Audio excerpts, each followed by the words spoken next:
Good morning प्यारे बच्चों, कैसे हैं आप सब? अच्छे और मजे में।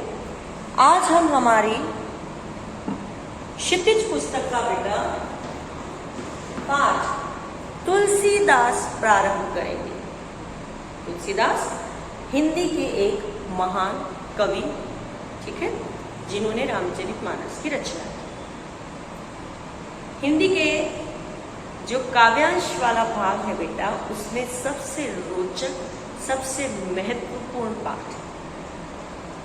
मैं इस पाठ को पढ़ाते समय बहुत आनंदित अनुभव करती हूँ और मुझे ऐसा लगता है, ऐसा विश्वास है कि आप भी जब ये पाठ पढ़ेंगे तो बहुत आनंद की अनुभूति करेंगे।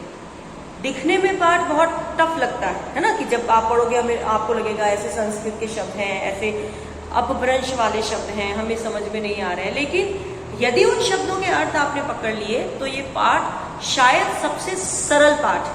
क्यों? क्योंकि ये स्टोरी बेस है। इसमें एक कहानी चली आ रही है और उस कहानी से आप सब परिचित हो।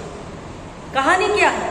सीता का स्वयंवर, है ना, कि जब ऋषि विश्वामित्र राम और लक्ष्मण को सीता के स्वयंवर में ले जाते हैं तो वहां स्वयंवर में राजा जनक ने एक शर्त रखी होती है कि जो भी शिव धनुष को तोड़ेगा वही सीता का उठाएगा, तोड़ेगा भी नहीं, सॉरी, उठाएगा। क्योंकि उन्होंने सीता को एक बार उठाते हुए देखा था, तो वो जो इतना वजनी धनुष था जिसे सीता ने उठाया, तो उन्हें लगा कि यदि सीता ऐसा कार्य करती है तो उसके वर में भी ये गुण होने चाहिए। तो उन्होंने स्वयंवर के लिए घोषणा ही यही की, चुनौती ही यही रखी कि जो भी इस शिव धनुष को उठा लेगा वही सीता का भावी वर होगा। बड़े बड़े देश के बड़े बड़े राजा उस स्वयंवर में आए हुए थे, यहाँ तक कि रावण जो एक यशस्वी राजा था वो भी इस स्वयंवर में था। सारे राजाओं ने कोशिश की लेकिन वो उस धनुष को उठाना तो दूर की बात, अपनी जगह से हिला भी नहीं पाए। और राजा जनक ने निराश होकर ये कहा कि क्या इस पृथ्वी पर कोई भी वीर शेष नहीं रह गया है? क्या मेरी सीता कुंवारी रह जाएगी? तब विश्वामित्र ने श्री राम को अपने नेत्रों से इशारा किया। गुरु की आज्ञा पाकर श्री राम अपने स्थान से उठते हैं और बहुत ही सहजता से उल्टे हाथ से उस धनुष को उठा लेते हैं। उठाकर वो जैसे ही धनुष पर प्रत्यंचा डोरी चढ़ाने लगते हैं, वो धनुष दो टुकड़ों में टूट जाता है। धनुष के टूटते ही बहुत भयंकर आवाज होती है और वो आवाज सीधे पहुंचती है शिव के परम भक्त परशुराम जी के कानों। उन्हें आवाज सुनकर ये आभास हो जाता है कि किसी ने शिव के धनुष को तोड़ दिया है और उनके क्रोध का कोई ठिकाना नहीं रहता। परशुराम जो बहुत क्रोधी थे और क्षत्रिय कुल के दुश्मन, उन्होंने अनेकों बार इस धरती को क्षत्रिय विहीन किया था। उनके गुस्से से अच्छे अच्छे लोग कांपते थे, तो उनका गुस्सा 7वें आसमान पर चढ़ा और वो उसी क्रोधित अवस्था में उस सभा में आए जहां सीता का स्वयंवर चल रहा था। स्वयंवर में पहुंचकर वे पहला ही प्रश्न ये करते हैं कि किसने ये शिव धनुष तोड़ा, और वहीं से शुरू होता है हमारा ये पाठ। ओके, तो इस पाठ में हम यही परशुराम जी, वहां उपस्थित राम और लक्ष्मण, इन तीनों का संवाद पढ़ेंगे कि किस तरह परशुराम ने क्रोध में वचन कहे, किस तरह राम ने उन्हें शांत किया और किस तरह लक्ष्मण ने परशुराम जी के क्रोधित होते हुए भी उन्हें उत्तर दिया।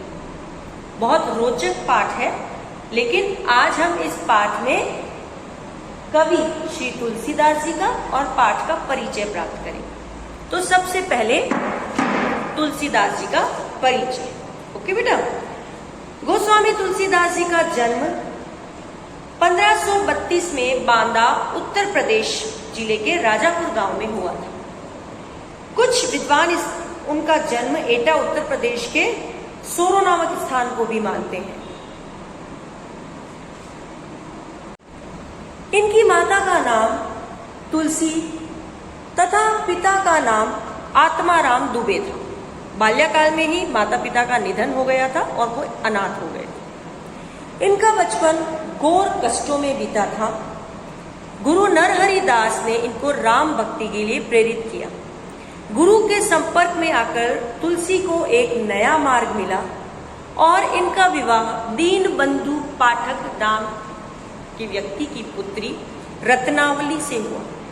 संसार को रामचरितमानस जैसा अमूल्य साहित्य रत्न प्रदान करने वाले इस महाकवि का देहावसान सन 1623 में काशी में हुआ। तुलसीदास जी की प्रमुख रचनाएं बेटा रामचरितमानस, कवितावली, गीतावली, दोहावली, कृष्ण गीतावली तथा विनय पत्रिका थी। रामचरितमानस कवि की अनन्य राम भक्ति तथा सृजनात्मक कौशल का अनुपम उदाहरण है कि मतलब जिस तरह से उन्होंने राम के जीवन का चित्रण इसमें किया है, राम के चरित्र को बताया है, उनके बाल्यावस्था से लेकर उनके विवाह की और सारी उन्होंने घटनाएं जिस तरह से वर्णित की है, उनके सृजनात्मकता मतलब इतनी क्रिएटिविटी से कोई किस तरह लिख सकता है, रामचरितमानस उसका उदाहरण है। इसके माध्यम से उन्होंने समाज में स्नेह, शील, विनय, त्याग जैसे उच्च आदर्शों को प्रतिष्ठित किया है। गोस्वामी तुलसीदास जी अवधी और ब्रज दोनों भाषाओं में लिखते हैं और दोनों ही भाषाओं पर इनका समान रूप से अधिकार था बेटा। दोनों ही भाषाओं में इनकी अनेक रचनाएं मिलती हैं। इनकी रचनाओं में प्रबंध और मुक्तक दोनों ही काव्य शैलियों का उत्कृष्ट रूप दिखाई देता है। प्रबंध काव्य वो है बेटा जो नियमों में बनकर लिखा जाता है, जैसे चौपाई है ना, कि 4 पंक्तियां होंगी, दोहा 2 पंक्तियां होंगी, है ना, सोरठा, छंद।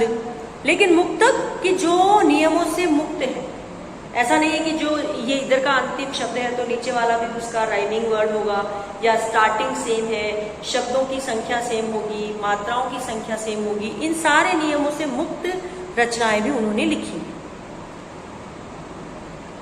इन्होंने कवित्त, सवैया, दोहे, सोरठे, हरिगीतिका आदि छंदों का प्रयोग किया। रस अलंकारों का सहज प्रयोग इनकी रचनाओं में देखने को मिलता है कि अभी जो हम ये पढ़ेंगे बेटा रचना, उसमें भी रौद्र रस है, वीर रस है, शांत रस है। ओके, तो ये सारे रसों से समाहित हम रचना राम लक्ष्मण परशुराम संवाद पढ़ेंगे। इस कविता में बेटा हम तुलसीकृत महाकाव्य रामचरितमानस के बाल कांड से लिए हुए हिस्से को पढ़ेंगे। बता चुकी हूं मैं कि सीता के स्वयंवर में राम ने धनुष को तोड़ दिया था और यह देखकर परशुराम क्रोधित हुए थे और जानना चाहते थे कि धनुष किसने तोड़ा।